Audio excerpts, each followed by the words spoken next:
In 13.4, we are going to talk about some of the applications of 13.3, which was about partial differentiation.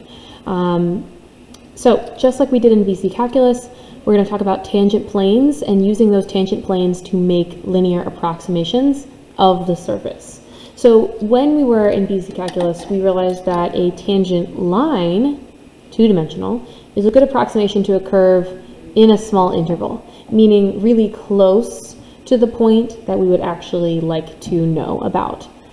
Okay, so similarly, if we zoom in on a surface, we'll get flatter and flatter and flatter, and we'll notice that it will start to look more like a plane. In fact, it's tangent plane.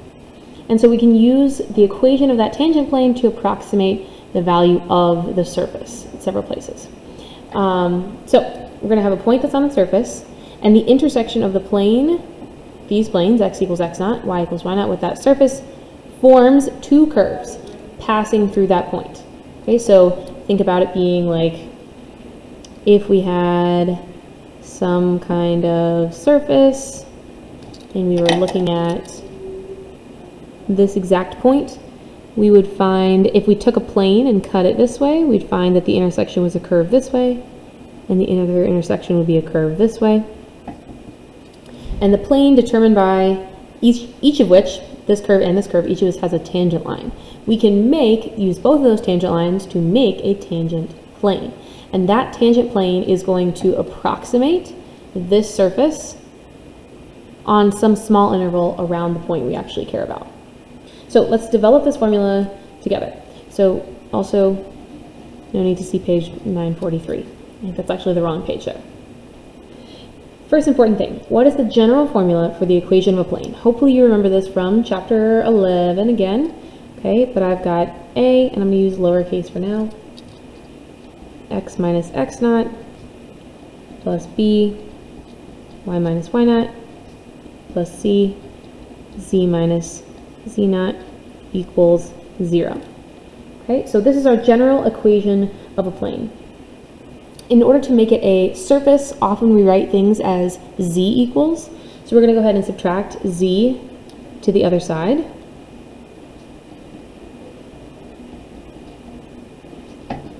So negative c, z minus z naught. Okay. If we divide everything by negative c, which I'll do over here, I'm getting a over negative c, x minus x naught, and then you can either put plus, I'm going to put plus b over negative c, y minus y naught equals z minus z naught. Okay, and we're almost there. I just want to call this coefficient and this coefficient something more cohesive. So I'm going to call this one A, big A, and this one big B. And that way, just draw an arrow to show where we went. Okay, we can write this as A, x minus x naught, plus B, y minus y naught, equals z minus z naught. Now, this, you might be thinking, why did we do this? This is almost exactly the same. We just wrote it in a different form, but we want to look at it in this way so that we can answer these two questions. What happens when y is held constant? So y is equal to y naught.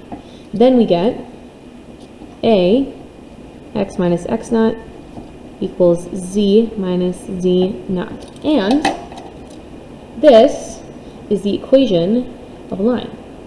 Okay? So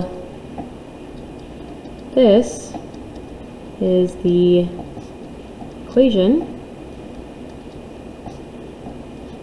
of a line, or the curve of the intersection. Let's call, oh, yeah, this is the line. We have a line tangent to the surface, specifically in the x direction. Okay, if we're talking about a tangent line, that means that we've got some kind of relationship with the slope, and this is where I realize that A is equal to actually the partial derivative with respect to x at the point x naught, y naught. That gives us our slope. Similarly, if I hold x constant, I'm getting b y minus y naught equals z minus z naught. Okay, and this is the line tangent to the surface in the y direction. We are allowing y to change. Okay, and again, that means that b is actually the partial derivative of f, or z, at the point x naught, y naught. Okay, remember that derivatives should be taken, in order for derivatives to be a constant, they should not be a formula. We should take the partial derivative at a specific point, which is why I'm saying partial f with respect to x at x naught, y naught, partial f with respect to y at x naught, y naught. Okay, that is how we get the equation of the tangent plane to be z minus z naught, which we could also put on the other side. But then we have the partial derivative with respect to x and the partial derivative with respect to y, x minus x naught, y minus y naught. Okay. There is another way to do this. Okay, you can write the equation of the tangent lines in parametric form, take the cross product of their vectors, and then write the equation of the plane. If you'd like to go ahead and prove that, that's totally fine, but you will get the same equation you did above here. This is kind of the way, this is like we did in chapter 11 when we were writing the equation of a plane and we were taking the cross product. So let's see some examples.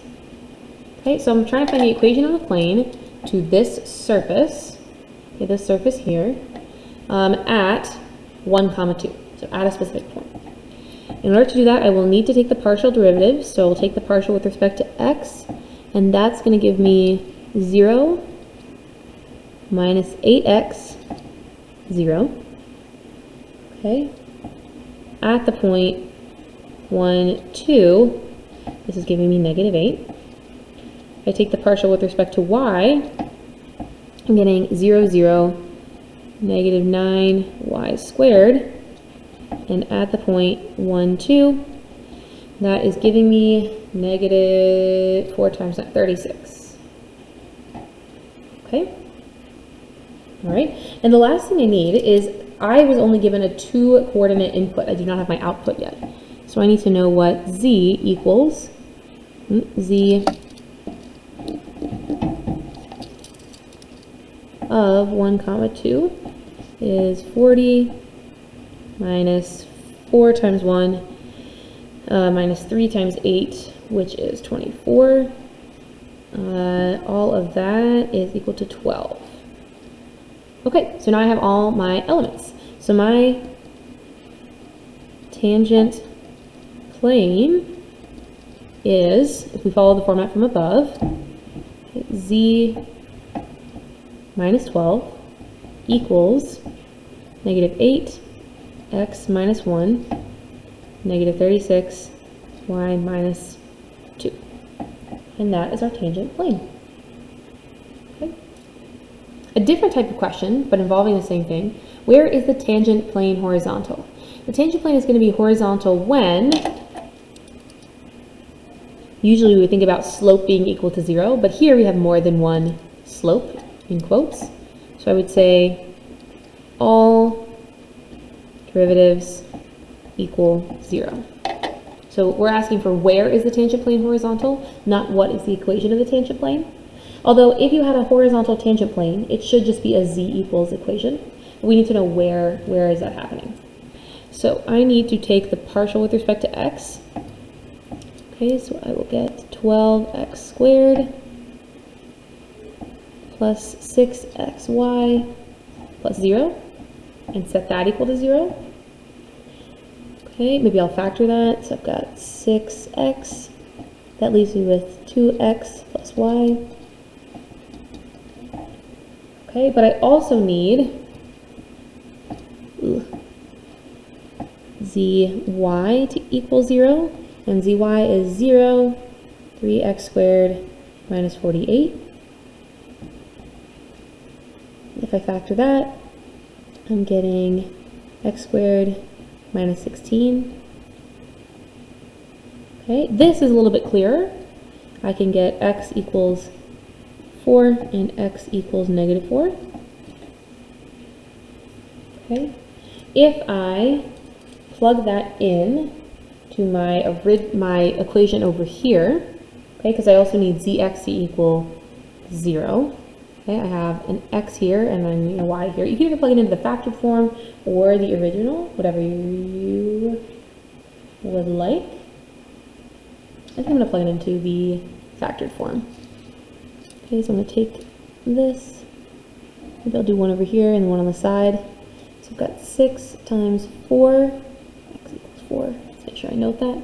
6 times 4 times 2 times 4 plus y is supposed to equal 0. Okay. Well, the 6 times 4 doesn't really matter because then I end up dividing it. So I get 8 plus y equals 0. So I get y equals negative 8.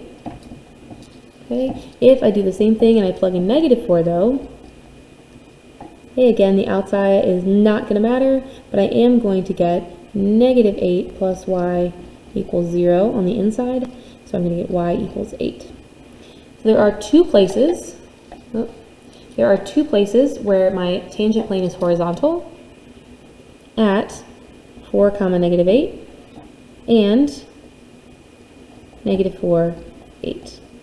Okay, two places where I have the tangent plane is horizontal. And if I was asking you what the equation of that tangent plane was, you could take these points, plug them back into the original function, and figure out what z is equal to. Because a horizontal plane would be z equals a number. Okay. All right, let's see. All right, I am going to leave example 3 to practice, so you can practice it with the field notes. If you'd like to pause the video and do that now, that's fine. The field notes are already posted on Google Classroom. But I will show you the follow-up question. Okay, you should get the plane z minus 12 equals 24 x minus 1 plus 4 y minus 3. I need to write that down because I need that to use for a linear approximation. So this plane is a good linear approximation or linearization of z at this point, around this point, 1, 3, 12. So we're going to use this tangent plane to approximate 1.1, 2.9. Okay, I wouldn't maybe want to plug those decimals into the original function, so I am going to plug them in here, and I'll use the other one. I'll use my calculator to calculate the true value of z at this point. So if I am doing the approximation, I am going to say that z is approximately, I'll be a little bit clearer on my notation.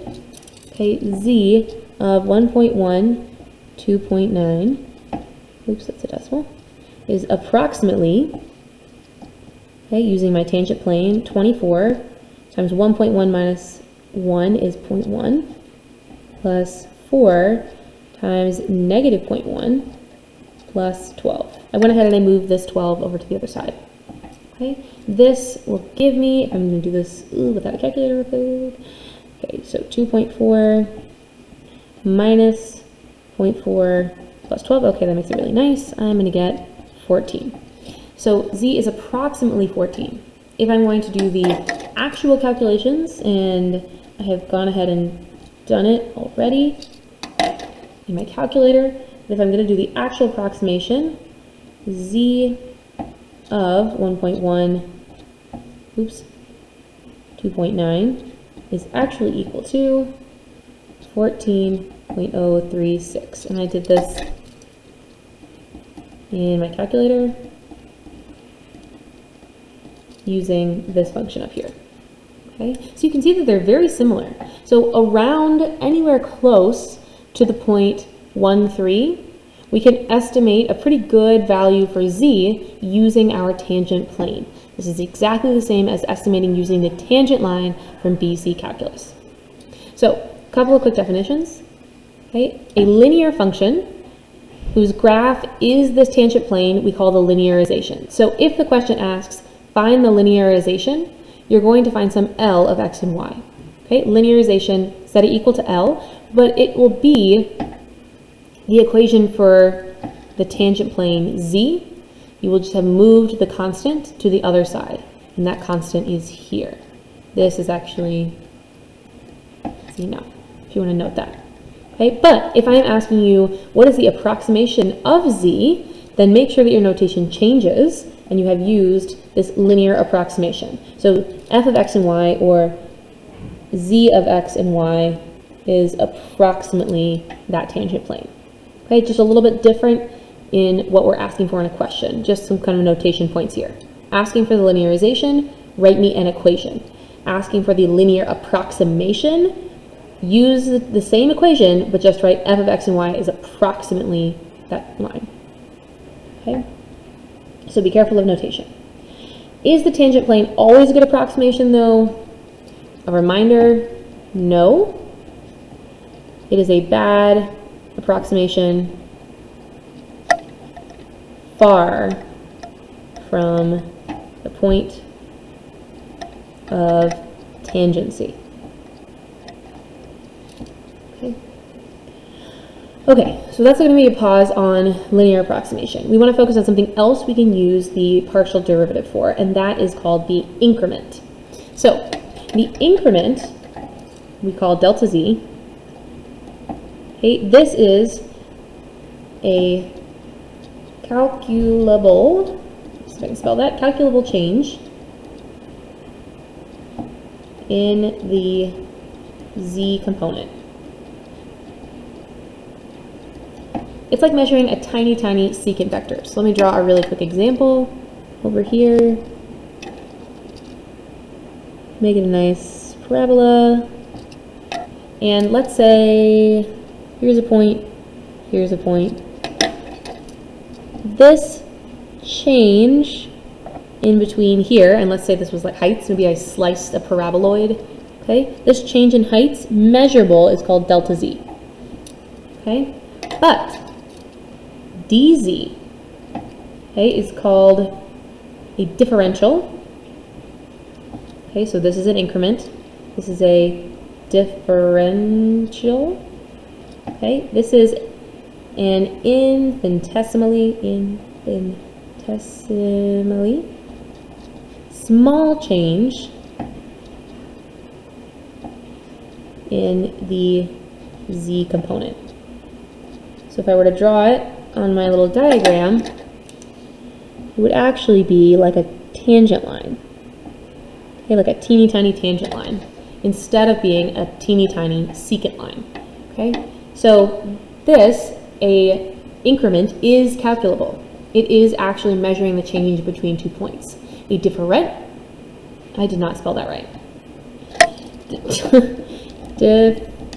Yeah, thank goodness for erasable pens. Oh my gosh, what is wrong with me? Okay, a differential is an infinitesimally small change. It is not calculable by our own standards unless we are going to use a limit. But if dz is relatively small, I can use it to estimate the differential. Okay, so formal definition. If the function is differentiable, then delta z can be expressed as, interesting, something that looks just like our tangent plane from above. Okay, the change in z is equal to the partial derivative with respect to x times delta z, or excuse me, delta x, partial derivative of y times delta y, epsilon delta x, epsilon delta y, but those epsilons are going to 0 as the change in x, change in y approaches 0. Okay? Also, in other words, a function is differentiable if the tangent plane is a good approximation, if we can't even write a tangent plane there. Okay? But we're going to focus on the difference between these two and see how we can use them as an application. Okay? And to prove differentiability, okay, we are just going to say that the partial derivatives exist and are continuous. Okay? So partial derivatives exist and are continuous around at AB. Okay, let me say it's differential. This is a lot easier than using the, again, something like an epsilon or a delta definition of continuity or limit. So if I would like to show that this function is differentiable everywhere, okay, and then find the equation of the tangent plane, we will just make a statement about differentiability. I will leave the tangent plane for you to practice so this video doesn't get too long as is. Okay, so first, I'm going to take the partial derivative with respect to x. That's going to give me e to the y plus 2xy. And then I'm going to take the partial derivative with respect to y. And I'm going to get x e to the y, because the derivative of e to the y is e to the y, plus x squared. Now, I'm looking at these two functions and asking myself, are they continuous near 2, 0? Okay? So, I can see that they are because fx and fy are made up of continuous functions.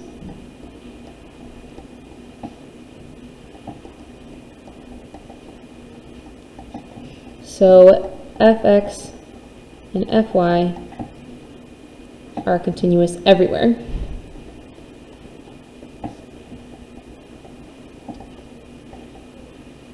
Therefore, f of x and y is differentiable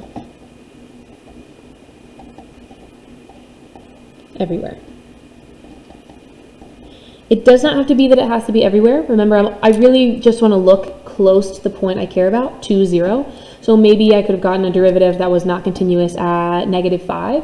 But if it is differentiable, or excuse me, if the derivative is continuous around the value 2, 0, then we are okay. It is going to be continuous where we care about it.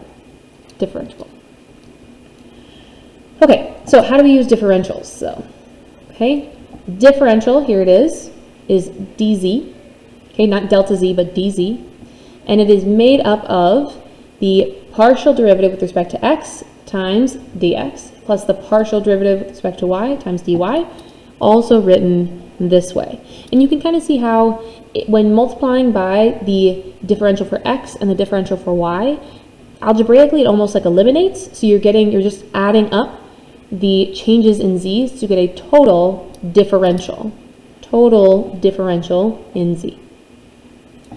Okay, so we're going to compare that to the actual change called the increment. Okay, so delta z is called the increment, dz is called the differential. Okay, so I will find the actual change first, okay, which is the increment. Okay, and if you need a reminder, okay, what I'm going to do is I'm just going to take the difference in between z of this point and z of this point. So delta z is going to be equal to z of 1, 2 minus z of 1.05, 2.1. And I went ahead and I calculated that using my calculator. Okay, and to be fair, I probably should have done final minus initial, so maybe I will change that.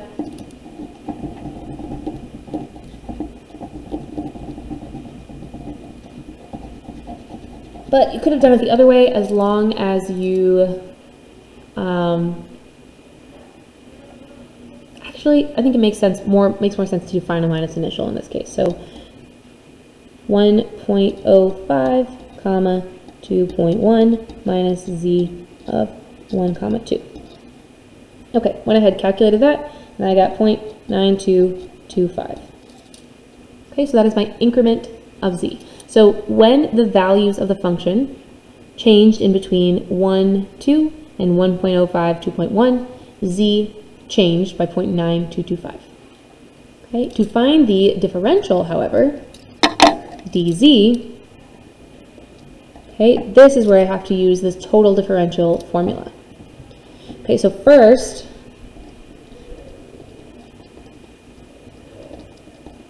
I need to find the partial derivatives. Okay, so I need to find z sub x, which is 10x, and z sub y, which is 2y. So my total formula, my total differential, will be equal to 10x dx plus 2y dy. And here is where we start to get a little bit crafty. The differential at the point 1, 2, okay, is approximately 10 times 1, and then I think about how much did x change. I'm going to use the increment of x, which is from 1.05 to 1, to approximate my dx. Because I don't know, I don't have a differential for dx, and I don't have a differential for dy, so I'm going to use the actual increment to approximate dz. Okay, and that's why this turns out to be an approximation. Okay, so 0.05 here, and then 2 times y, which is 2. And again, I cannot actually plug in a value for dy. It is infinitesimally small. So I will use the actual increment of y from 2 to 2.1 to approximate it. Okay, and when I put that all together, I'm getting 0.5 plus 0.4 equals 0.9. Okay, and again, pretty close. So again, using delta z to approximate dz is close, okay, but we can get a little bit closer if we actually use our total differential formula. This has a couple of applications, especially when we're talking about making things in mass and we're thinking about making some errors along the way. Okay, so this is probably the last problem we'll do, and then we'll talk about what's in 3 or more variables. It's not very different. But let's say we have a circular spa. Okay, we're making hot tubs. Fair enough. Okay, it is 7 feet in diameter, 3 feet deep. Okay, if the measurements are accurate, within 0.05 feet, maybe they're coming off the assembly line, maybe we're using a plastic mold or something like that, we'd like to estimate the maximum error in calculating the volume of water. Okay, it's understandable that we could make some error. We just want to see if we need to minimize this error anymore, let's say, in our manufacturing process, because we want to talk about how much error this could possibly mean for all of our product. Okay, so first, I need to find the volume of water, because I'm going to talk about calculating the error in the volume of water. So volume of water for a cylinder, okay, because think about this is the hot tub, it's like a circle. Okay, I've got pi r squared h. Okay, that means that my total differential of volume will be, if I take the derivative with respect to r, 2 pi r h times dr plus pi r squared times dh. We can give it our best approximation by summing in our actual, so this is the diameter, so diameter equals 7, radius equals 3.5, okay, and height equals 3. We can sub those in, but we still need an approximation for dr and dh. Okay, all of our measurements, so radius and height, are going to be accurate to within 0.05 feet. So we're going to say that that is our error, that is our best approximation for either the increment of r and the increment of h, which we will then say is dr and dh to simplify. So let me write that down. Okay, so the differential dr and the differential dh can be approximated by delta r and approximated by delta h, both of which are equal to 0.05 as given in the problem. That is, we're going to use the maximum amount of error to calculate in each measurement to calculate the maximum amount of error overall. Okay, so this means that our total differential can be for r equals 3.5, h equals 3, is approximately, again approximately because I'm approximating the dr and dh, 2 pi times 3.5 times 3 dr, which is 0.05, plus pi times 3.5 squared times 0.05. Okay, if I do not multiply by pi and I went ahead and I plugged this in my calculator, I get 1.663 pi, which is approximately 5.223. Okay, so that means that the maximum, oops, can't see this, error in volume is approximately 5.223 feet cubed, which is actually a lot. Okay, from something so small, okay, from something so small in error, we got actually a lot of error in the whole total volume. But again, this is what you would have to do if you were a manufacturer and you said, is this a satisfactory amount of error? Is that okay? Are people going to care that much?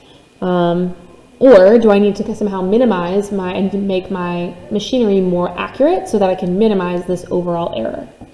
Okay, just a way to think about it. Okay, so the last page is on functions of 3 or more variables. Okay, it works exactly the same. So I can approximate the value of the function by using the tangent plane. Okay, this just happens to be not z anymore because z is part of our input. Okay, and you've also added on the partial derivative with respect to z here. The linearization, so we would set L of x, y, z equal to this side of the equation. Okay, this would be the linear approximation of f at a point. The increment of w, usually we use w as our fourth variable, is the same. Okay, the difference between the actual value and the changed value. And the differential, I also just add on that third portion, the partial derivative of w with respect to z times the differential z. Okay, so this is I'm going to leave for practice. Okay, again, total differential here at a certain point. This one, we are not going to be able to estimate differential x, differential y, differential z. So whatever you get, when you get to something with dx, dy, dz, leave it alone. Okay.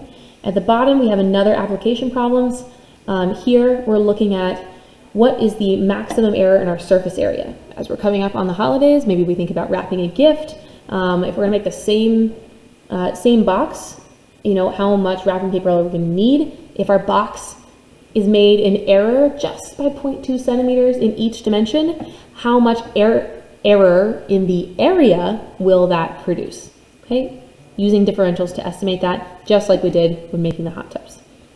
Okay, sorry that was so long, but I hope that gives you a better idea of linear tangent planes, how to write them, linear approximations, and what we can do with partial derivatives, including calculating the increment, the differential, and the possible maximum error by using those differentials.